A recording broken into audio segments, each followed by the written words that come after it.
Всем привет, друзья! Это канал True Kitchen. И сегодня мы будем готовить нежнейшие булочки для бургера.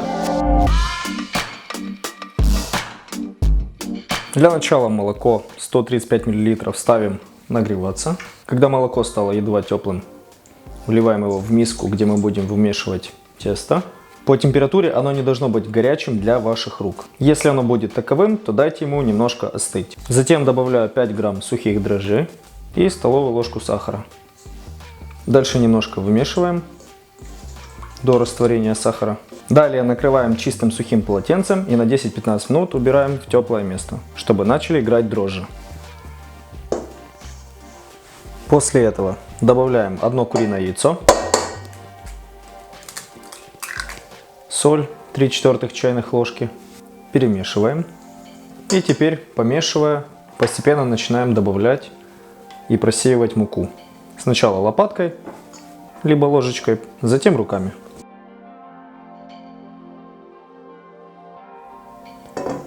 Когда тесто у нас почти готово, перекладываем его на стол, немножко припыляем мукой и начинаем вводить размягченное сливочное масло.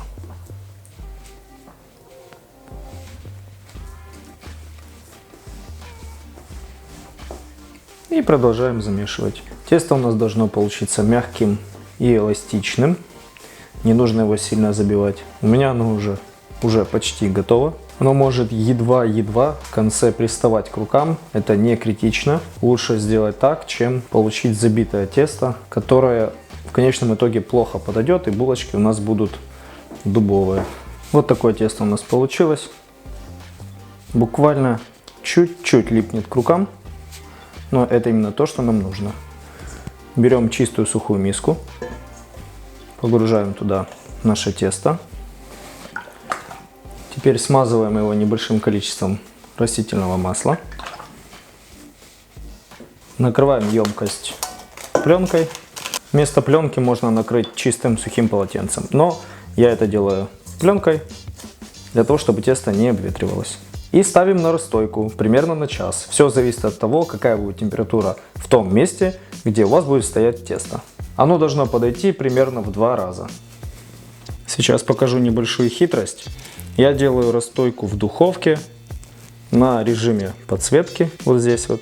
Это значит, что духовка сама по себе у вас не нагревается, но за счет лампочки, которая там есть внутри, температура будет выше, чем на кухне. И расстойка будет происходить быстрее.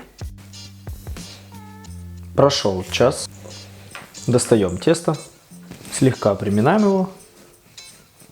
У нас получается шар примерно в 500 грамм, если быть точным 530.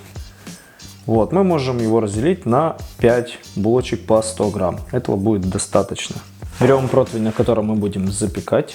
Он у меня антипригарный, так что стелить пергамент мне не нужно. Если у вас противень без антипригарного покрытия, тогда нужно будет постелить еще пергамент. Теперь придаем нашему тесту форму шара, таким образом, защипывая с краев и вдавливая в середину.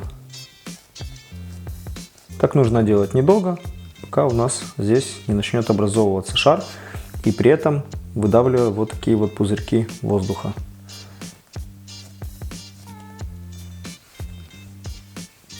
Складываем на противень на определенном расстоянии друг от друга.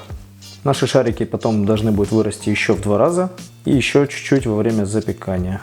Если вы делаете большое количество теста, допустим 2-3 такие закладки, как делаю я сейчас, тогда вот эти вот шарики вам надо будет накрывать либо пищевой пленкой, либо полотенцем, для того, чтобы они не обветривались, пока вы до них доберетесь.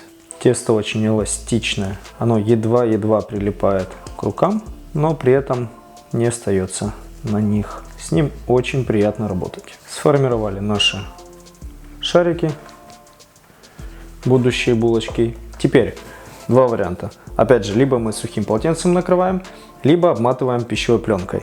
Я люблю пищевой пленкой обматывать, так я буду уверен на 100%, что тесто не обветрится.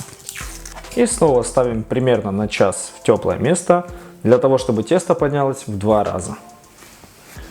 Прошло около часу, булочки увеличились в объеме.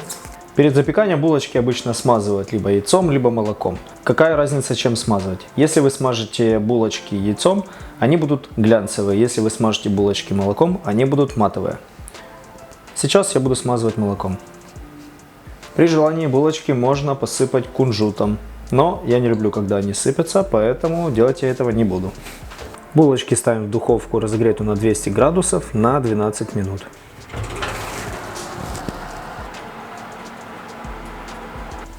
Вот такая вот булочка у нас получается. Я не дождался, пока она полностью остынет. Очень хочется уже показать вам, какая она получается. Вот такая вот она у нас получается. Нежная, пружинистая, с очень хорошим цветом и запахом. Идеально. Друзья, ну а на этом все. Кому понравился рецепт этой булочки, ставьте лайк, подписывайтесь, обязательно пишите внизу комментарии.